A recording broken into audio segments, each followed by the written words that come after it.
now we're really going to fulfill Steffi's motto, which is connect the unexpected. And I think we really have a wonderful guest here today, which is Gangaji, a spiritual teacher.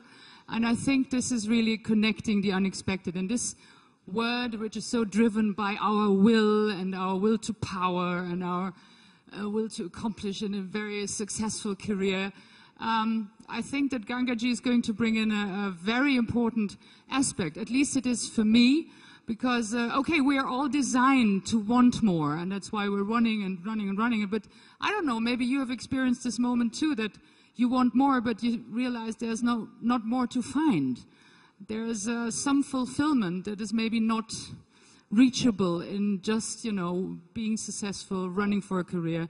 And Gangaji is going to, yeah, she is an invitation to switch the agenda from our mind working and working to a moment of silence and awareness. And I welcome Gangaji. I'm very happy that you're here. Welcome her, please.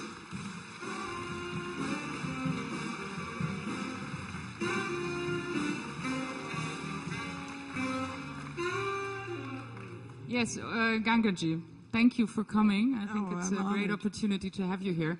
And we're going to have a little workshop. I don't know if silence workshop makes any sense to you, Gangaji, but it's going to start at 4. We're going to meet at like 5 to 4 in front of the aviation hall. And just tell me, what could we expect from this? And no, the other thing, start with it. Shut up. Sorry. No, you were saying it. There comes a time, and maybe we have no choice when this time comes, when we recognize that all the successes, excuse me, we have aren't satisfying something very deep inside. We make our outcomes, we fulfill our production quota, and that's very good and important, and we rise and we feel good about ourselves. But there's something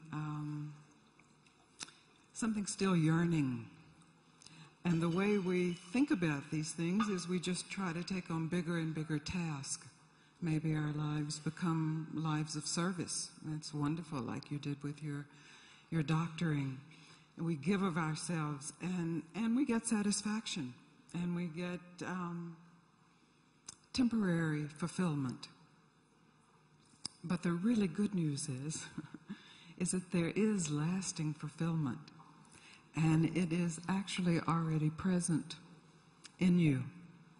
There is already silence and quiet and peace that is at the core of yourself, under the thoughts and plans, under the obsessive thoughts and plans, under the emotions, positive and negative.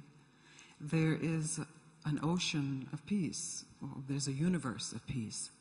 And it's aware of itself. It is yourself, actually. And so in all of my meetings, I simply participate with the people I meet with to discover that. I'm not interested in teaching you concepts of peace. You've learned enough, and that would just be another goal. This is actually about a direct experience of what is at the core. Tell me, as we're here to talk a lot as well about gender differences, and we heard about this and that, is there any gender difference when it comes to the capability to surrender or to open yourself to such an experience of silence and awareness? Well, I think maybe there used to be. But now women are equal with men there. I think in more traditional ways, women lived lives of surrender, where they didn't have the power that women have now. And so there was a willingness to stop trying to get their particular agenda fulfilled. And so surrender was discovered, to the detriment of women quite often. So I'm definitely not promoting that. But as women have become liberated, it seems to me that often we've taken on the male model of goal orientation. But finally, really, the answer to your question is, even though women may be naturally more empathic and men may have to develop that, when I said it's under thoughts and it's under emotions, it's also under gender. It's the core of yourself that is not defined by gender or defined by success or failure. It's your true nature. So women perhaps in the past have had more practice at finding that. But is it possible to combine I don't know, a successful life, a life where you want more and every day, with these moments of silence? Or do you have to choose and say, no, now I totally dedicate myself to meditation, to sitting, and, you know, do you see people that really are able to have both, to live both? Well, I'm not a particularly good meditator, so that would answer really? that question. I have a particular meditation practice. I live a very full life. But I believe the essential question is, what do you want? And when... Everything. We want it all. Yes, and what would that give you if you had it all? Everything. Yeah, and Hopefully. What would the experience of having everything give you? A deep feeling of peace. Yes. Peace is maybe what we're mostly looking for at the end. That's it. What you are looking for, whether we define it as peace or fulfillment or lasting happiness, is already here. It's already the core of your being. And there is a way that our thinking minds say, no, no, no. First I have to get, and second I have to get. And I couldn't go to just peace because then I wouldn't do. And that's just a trap of thought. And that's why I'm not interested in actually teaching concepts of peace, but supporting you in discovering that, in fact, you, without any changes, without fixing anything that may be dysfunctional in you, you can discover this. Peace is alive in you. It is you. It's your face. And somehow you know it. And yet there can be a great fear of it.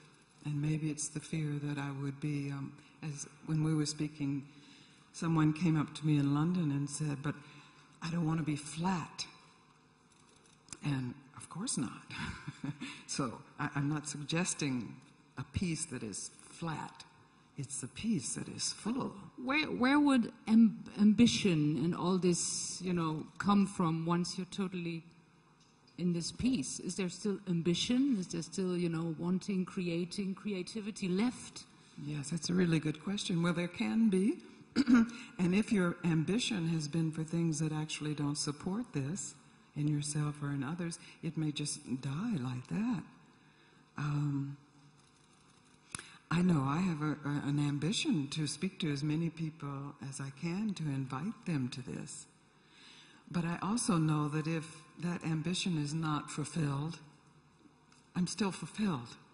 I'm coming from fulfillment in that ambition rather than trying to satisfy or reach fulfillment with the achievement of an ambition. It sounds like there's no possible frustration for you. Oh, no, I get frustrated and I get angry and I get happy. And I'm a human being. I'm a regular human being. And that's part of the good news. That's all happening on the surface. Even very deep emotions relative to the core of your being are superficial. So you're free to follow how you're made. My teacher's teacher was a hermit. But my teacher was a householder. He supported a family. He made sure... It was Papaji, right? Yes, Papaji, Punjaji got married. He did the things he was supposed to do, but he wasn't doing them so they would give him peace and fulfillment. He was coming from that.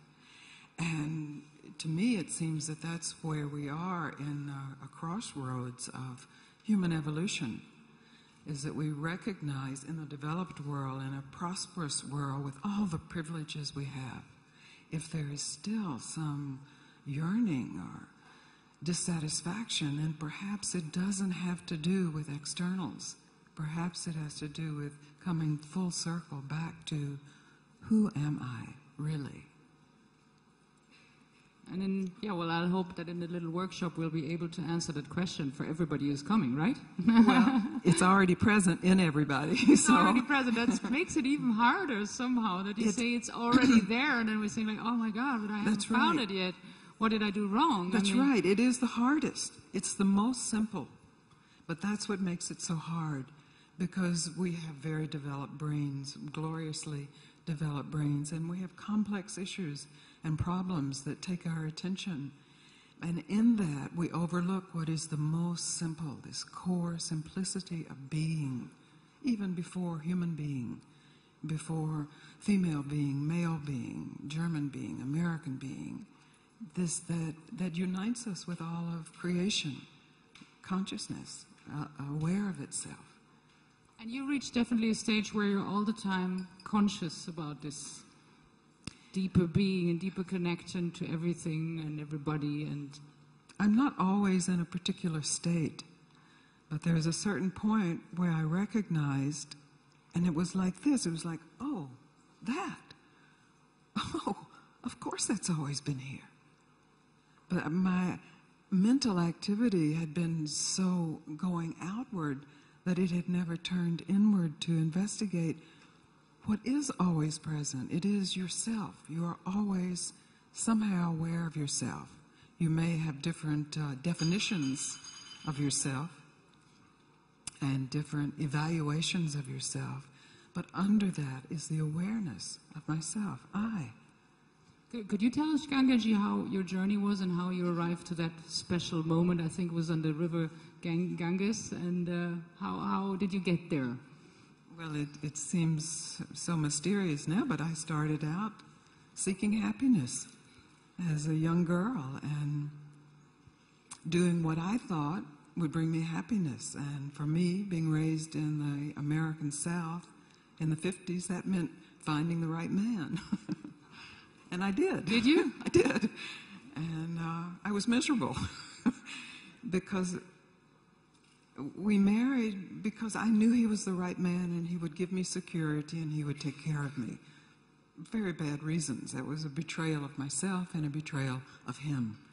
And so we divorced. We had a child and divorced. And then I went to California in the 70s, and it was quite an alive time. And I said, this is what I want. This will give me freedom and happiness. I throw away monogamy. I throw away all definitions of myself. Everyone's my brother. Everyone's my sister. What did you do with your daughter during that time? She was in a cooperative nursery school. I took her to school every morning, and actually she was being raised, you know, in a particular atmosphere that she has actually gone the other side of. She lives a very straight life. That's typical. It's always like that, is it? It is. But what I discovered, even though I had a lot of pleasure and a lot of awakenings in that time, was that it still didn't satisfy. You have more than one awakening? You can have many awakenings? We all have awakenings. We have light bulbs that go on. Really? Eureka. Or it's like, oh my God, how could I have been thinking that? How could I have been doing that? That's true. But always those would pass, and I would return to this sort of what felt like to me a field of suffering, a murkiness, and then the motivation to get out of that. What do I need to do? So I need to have a career, and I studied acupuncture and got a career. I need a different man. I got a different man, and this one did work. We were in love. We were compatible. And even though I was successful then, still this yearning was present, and I had to tell the truth. I don't know what to do. I had tried doing, and in that I realized for myself that I needed a teacher. I don't say everyone needs a teacher, but I did. And I certainly didn't think it would be a Hindu guru teacher. I was not interested in the guru scene, but my teacher turned out to be a guru. And why didn't you want me to call you a guru, by the way? Or because there's no female name for a guru? What could it be? A gura? Gurina? Gurina is better. It has such a negative connotation. Really? It does in the States. I don't know if it here. I mean, we're allowed to have financial gurus and image gurus, but if you have spiritual gurus, it means somehow, in error, it means that you have been taken over by something. But I got to my teacher, and I saw this huge presence. And he said, "What do you want?" Which was really the question I had been asking myself, and trying to fill it with husbands and success and outcomes. And I said, "I want freedom. I want the truth.